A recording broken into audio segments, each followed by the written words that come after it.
brûlé de répondre sur les à prisonniers Georges politiques, moi je suis partisan à titre personnel d'une sémantique assez simple. Il n'y a pas de prisonniers politiques en France dès lors que nous sommes dans un état de droit où il y a une justice indépendante et qui prend même si le parquet peut être lié au pouvoir, ça c'est une autre question, mais qui prend ses jugements en conscience devant des faits, etc. Il y a des voies de recours, il y a la Cour européenne des droits de l'homme, même en dehors de la France si l'on le souhaite. Donc je crois pas de prisonniers politiques. Mais je crois que cette appellation. J'ai des collègues en sciences politiques qui utilisent ce terme.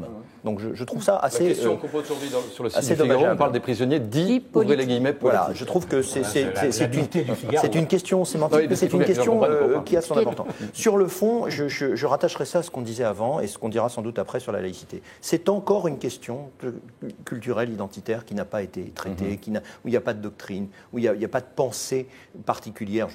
Président de la République, mais peu importe, de la majorité, il n'y a pas eu de réflexion sur cette question. Or, aujourd'hui, on voit que toutes ces questions sont nombreuses. Toutes celles qu'on a abordées, on abordera la laïcité, mais les questions régionalistes, autonomistes, etc., sont très importantes. On voit que par rapport à la Catalogne, là c'est extérieur, mais c'est une question. On va avoir la question de la Nouvelle-Calédonie avec le référendum.